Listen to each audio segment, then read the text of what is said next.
الله والله والله والله الله والله والله والله. إن الحمد لله نحمده ونستعينه ونستغفره ونؤمن به ونتوكل عليه ونعوذ بالله من شرور أنفسنا ومن سيئات أعمالنا. من يهده الله فلا مضل له ومن يضلله فلا هادي له وأشهد أن لا إله إلا الله وأشهد أن محمدا عبده ورسوله الذي أرسله بالحق بشيرا ونذيرا. يا أيها الذين آمنوا اتقوا الله حق تقاته ولا تموتن إلا وأنتم مسلمون. يا أيها الناس اتقوا ربكم الذي خلقكم من نفس واحدة وخلق منها زوجها وبث منهما رجالا كثيرا ونساء واتقوا الله الذي تساءلون به والأرحام إن الله كان عليكم رقيبا. يا أيها الذين آمنوا اتقوا الله وقولوا قولا سديدا يصلح لكم أعمالكم ويغفر لكم ذنوبكم ومن يطع الله ورسوله فقد فاز فوزا عظيما. أما بعد فإن خير الحديث كتاب الله وخير الهدي هدي محمد صلى الله عليه وسلم وشر الأمور محدثاتها وكل محدثة بدعة وكل بدعة ضلالة وكل ضلالة في النار. وقد قال الله تبارك وتعالى في القرآن المجيد: أعوذ بالله من الشيطان الرجيم. بسم الله الرحمن الرحيم. قاف والقرآن المجيد بل عجبوا أن جاءهم منذر منهم فقال الكافرون هذا شيء عجيب. أإذا متنا وكنا ترابا ذلك رجع بعيد. قد علمنا ما تنقص الأرض منهم وعندنا كتاب حفيظ. بل كذبوا بالحق لما جاءهم فهم في أمر مريج. وقال تعالى: إن الله يأمركم بالعدل والإحسان وإيتاء ذي القربى وينهى عن الفحشاء والمنكر والبغي يعظكم لعلكم تذكرون. قال النبي صلى الله عليه وسلم: اتقوا الظلم فإن الظلم ظلمات يوم القيامة. رب اشرح لي صدري ويسر لي أمري واحلل عقدة من لساني يفقه قولي. رب زدني علما. اللهم رب زدني علما. اللهم ألهمني رشدي وأعذني من شر نفسي. آمین.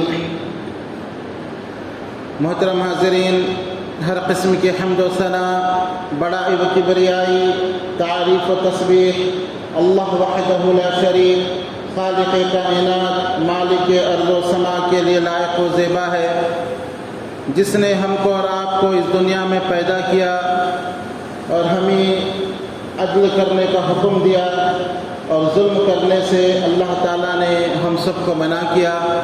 بے بار درود و سلام ہو پیارے نبی جناب محمد رسول اللہ صلی اللہ علیہ وسلم پر، جو اس کائنات کے لیے رشد و ہدایت بن کر تشریف لائے.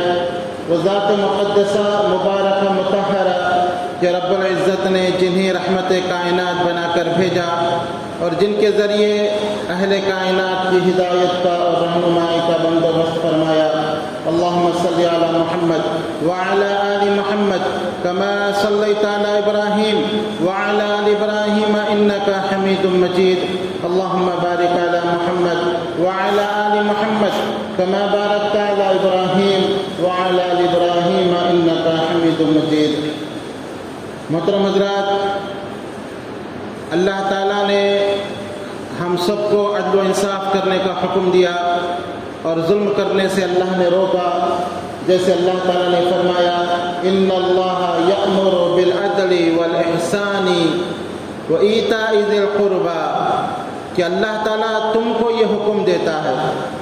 ان اللہ یأمرکم، اس آیت میں اللہ تعالیٰ نے ہم سب کو 3 چیزوں کے کرنے کا حکم دیا اور 3 چیزوں سے اللہ تعالیٰ نے منع کیا. فرمایا بے شک اللہ تم کو حکم دیتا ہے بالعدل، عدل و انصاف کرنے کا. ان اللہ یأمر بالعدل والاحسان، ایک دوسرے پر احسان کرنے کا، حسن سلوک کرنے کا اللہ تعالیٰ حکم دیتا ہے. وإیتاء ذی القربى، اور اپنے رشتہ داروں کو دینے کا، صلہ رحمی کرنے کا، رشتوں کو جوڑنے کا اللہ حکم دیتا ہے. وینہا، اور اللہ تم کو روکتا ہے کن چیزوں سے؟ عن الفحشاء، فحش سے، بے حیائی سے، والمنکر، گناہ سے، والبغی، ظلم کرنے سے، لعلکم تذکرون، تاکہ تم نصیحت حاصل کرو. تو 3 چیزوں کا اللہ تعالیٰ نے حکم دیا اور 3 چیزوں سے اللہ تعالیٰ نے روکا. عدل و انصاف کرنے کا سب سے پہلے اللہ نے حکم دیا. اور میرے دوستو، یہ کائنات کی بنیاد بھی اللہ تعالیٰ نے عدل و انصاف پر رکھی.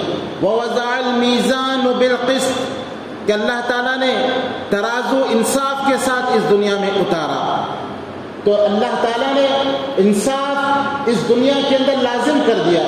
یہاں تک کہ ظلم کی حرمت کا آپ اندازہ لگائیے.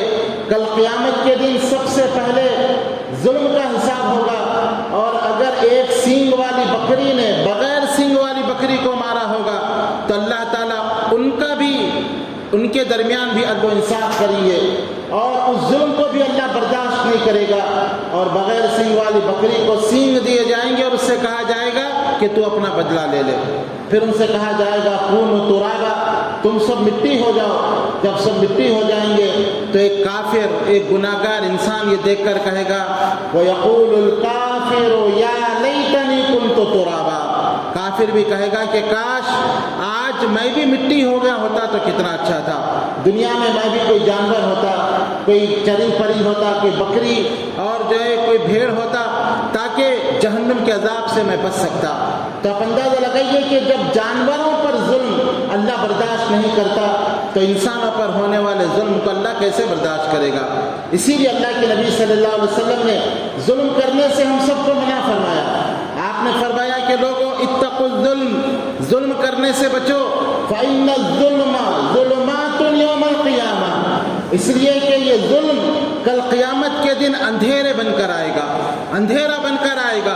پل صراط پر اندھیرا ہوگا، روشنی کی ضرورت ہوگی، لیکن یہ ظلم اور گھٹا ٹوپ اندھیرا بن کر وہاں پر آئے گا. اس لیے حکم دیا کہ ظلم کرنے سے روکو. ظلم کیا ہے؟ ظلم یہ کہ کسی کو اس کا حق نہ دیا جائے. ظلم یہ کہ اللہ تعالیٰ نے آپ کو طاقت دی ہے تو اپنے طاقت کے بل بوتے پر کسی غریب کے حق کو مارا جائے، کسی غریب پر ظلم کر کے اس کے حق کو دبایا جائے، وراثت میں بہنوں کو حق نہ دیا جائے. یہی یہ ظلم کی شکلیں ہیں جو ہم معاشرے میں دیکھتے ہیں. تو میرے دوستو ایک بات اچھی طرح یاد رکھیں، ظالم جو ظلم کرتا ہے وہ اللہ کی پکڑ سے نہیں بچ سکتا. دنیا میں 2 گناہ ایسے ہیں جن کی سزا اللہ تعالیٰ دنیا میں عطا کرتا ہے. بہت سارے گناہ ہیں اللہ تعالیٰ قیامت کے دن ان کی سزا دے گا، لیکن 2 گناہ ایسے ہیں کہ دنیا میں بھی اللہ تعالیٰ ان کی سزا اور بدلہ دے گا. ایک ہے کہ والدین کی نافرمانی کرنا. آپ دیکھیں اگر کوئی ماں باپ کا نافرمان ہوتا ہے تو دنیا میں اللہ اس کی سزا دے دیتا ہے. اس کی اولاد ایسی اللہ پیدا کرتا ہے جو اس سے بدتر اس کے ساتھ سلوک کرتے ہیں. جو اپنے ماں باپ کو ستاتا ہے اس کی اولاد ضرور اس کا بدلہ لے گی. اپنے اولاد کو جو اپنے ہاتھوں سے وہ پالتا ہے تو اللہ تعالیٰ دنیا میں ہی اس کو دکھا دیتا ہے اور دنیا میں اس کو ذلیل کر دیتا ہے.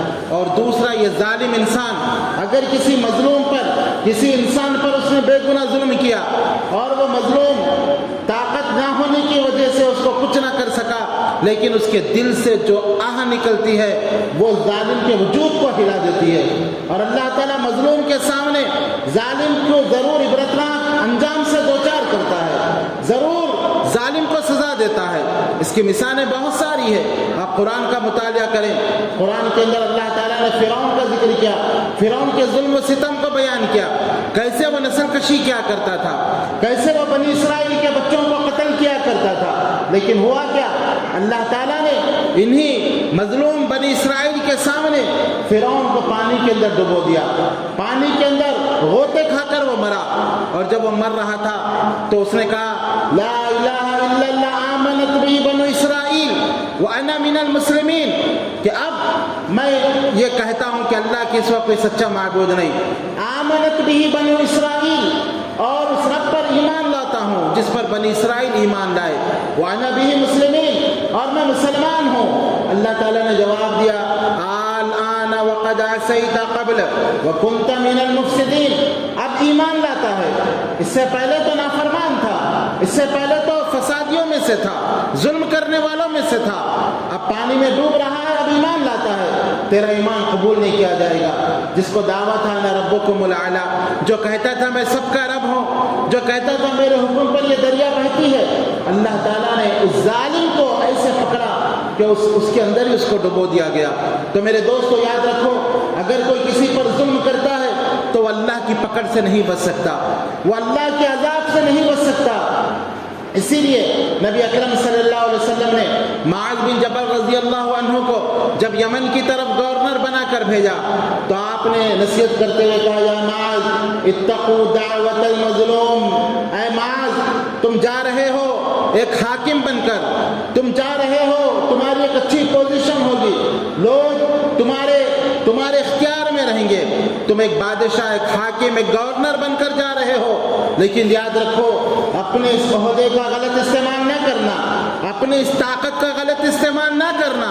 اتقوا دعوت المظلوم، مظلوم کی بد دعا سے بچنا، اس لیے کہ مظلوم کی دعا اور اللہ کے درمیان کوئی چیز حائل نہیں ہوتی. مظلوم کے دل سے اگر آہ نکلتی ہے وہ ڈائریکٹ اللہ کے عرش کو دستک دیتی ہے. اللہ تعالیٰ مظلوم کی آواز کو فوراً قبول کرتا ہے اور اللہ اس کو جواب دے کر کہتا ہے کہ میری عزت و جلال کی قسم، میں مظلوم کی بد دعا ضرور قبول کروں گا اور ظالم کو ضرور اس کا بدلہ دوں گا، اگرچہ کہ کچھ دیر ہو جائے، اگرچہ کہ تھوڑا اس کو انتظار کرنا پڑے، لیکن مظلوم کے دل سے نکلی ہوئی آہ یہ اللہ کبھی رد نہیں کرتا. اس لیے میرے دوستو ہمیں چاہیے کہ ہم اپنا جائزہ لیں، ہمارے کسی عمل سے کسی پر ظلم نہ ہو، ہم کسی کا ناحق کسی کا مال نہ کھائیں، ناحق کسی کی عزت پر حملہ نہ کریں. اور حجۃ الوداع آپ کو معلوم ہونا چاہیے ابھی حج کا مہینہ گزرا، اور اسی حجۃ الوداع کے مہینے میں اللہ کے نبی صلی اللہ علیہ وسلم نے ایک خطبہ دیا جس کو حجۃ الوداع کا خطبہ کہا جاتا ہے. مینا کے میدان میں آپ صلی اللہ علیہ وسلم نے، یہی ذی الحجہ کی 10 تاریخ تھی، قربانی کا دن تھا، آپ نے خطبہ دیتے ہوئے لوگوں سے کہا 1,24,000 صحابہ کرام اس وقت موجود تھے، صحابہ کا جمگٹا ہے، اور نبی اکرم صلی اللہ علیہ وسلم نے وہ مشہور حدیث آپ نے سنا ہوگا، آپ نے لوگوں سے خطبہ دیتے ہوئے کہا کہ لوگوں بتلاؤ یہ کون سا مہینہ ہے. لوگوں نے کہا، صحابہ نے کہا اللہ اور اس کے رسول بہتر جانتے ہیں. آپ صلی اللہ علیہ وسلم کچھ دیر خاموش رہے، پھر صحابہ کہتے ہیں ہم نے سمجھا کہ شاید آپ اس مہینے کا نام بدل دیں گے. آپ نے کہا کہ لوگوں کیا یہ ذی الحجہ کا حرمت والا مہینہ نہیں؟ صحابہ نے کہا اللہ کے نبی ضرور یہ ذی الحجہ کا ہی مہینہ ہے. آپ صلی اللہ علیہ وسلم نے پوچھا کہ آج کون سا دن ہے؟ صحابہ نے کہا اللہ اور اس کے رسول بہتر جانتے ہیں. آپ خاموش رہے. صحابہ کہتے ہیں کہ ہم نے سمجھا شاید آپ آج کے دن کا نام بدل دیں گے. آپ صلی اللہ علیہ وسلم نے کہا کہ آج یوم النحر قربانی کا دن نہیں. صحابہ نے کہا اللہ کے نبی کیوں نہیں؟ آج قربانی کا دن ہے. پھر آپ صلی اللہ علیہ وسلم نے پوچھا یہ کون سا شہر ہے؟ صحابہ نے کہا اللہ اور اس کے رسول بہتر جانتے ہیں. آپ خاموش رہے. صحابہ کہتے ہیں کہ ہم نے سمجھا کہ شاید آج اس شہر کا نام آپ بدل دیں گے. آپ نے کہا کہ کیا یہ مکہ المکرمہ نہیں؟ صحابہ نے کہا اللہ کے نبی کیوں نہیں؟ یہ مکہ المکرمہ ہے. آپ صلی اللہ علیہ وسلم نے فرمایا کہ لوگوں ایک بات کان کھول کر سن لو فَإِنَّ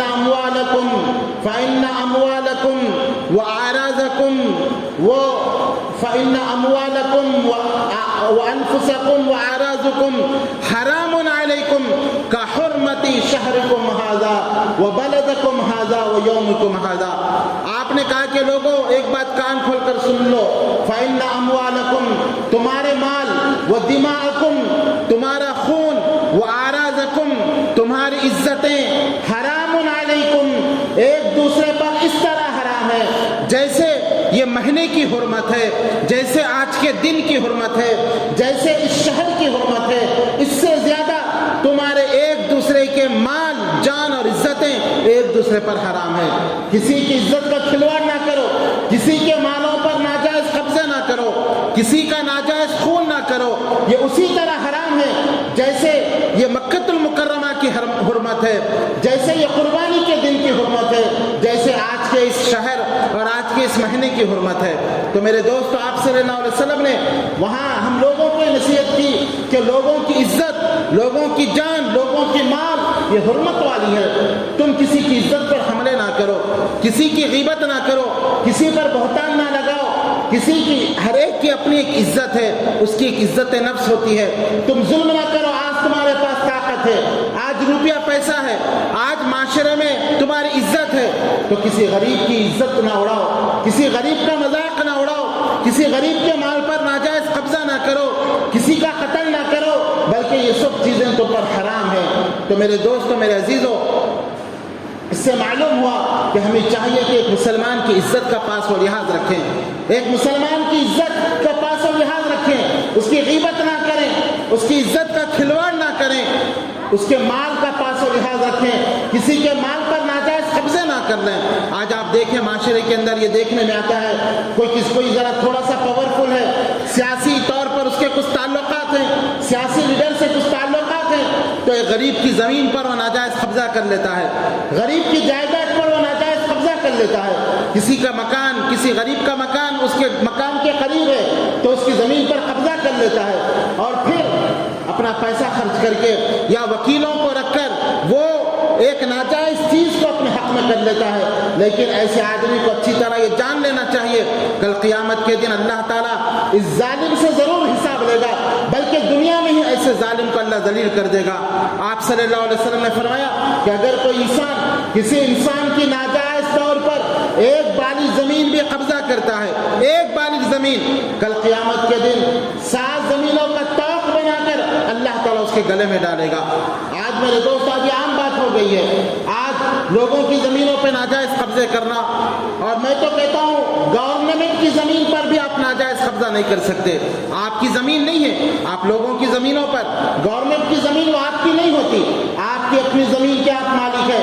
بہت سارے آپ دیکھیں مسلمانوں کے محلوں میں چلے جائیں، نالیوں پر قبضہ ہے، تھوڑا سا آگے ہٹ کر بنا دیتے ہیں، راستے تنگ کر دیتے ہیں، ہر کوئی تھوڑا آگے ہٹ کر ناجائز طریقے سے زمینوں پر قابض ہیں۔ آپ اندازہ لگائیے کہ اللہ تعالیٰ اس کے بارے میں سوال نہیں کرے گا، آپ کی زمین نہیں ہے، آپ کسی کا حق ناحق طریقے سے اس پر قبضہ کرتے ہیں، تو کل قیامت کے دن یہ زمین 7 زمینوں کا طوق بنا کر اللہ تعالیٰ گلے میں ڈالے گا، اللہ تعالیٰ پوچھے گا، اللہ تعالیٰ سوال کرے گا۔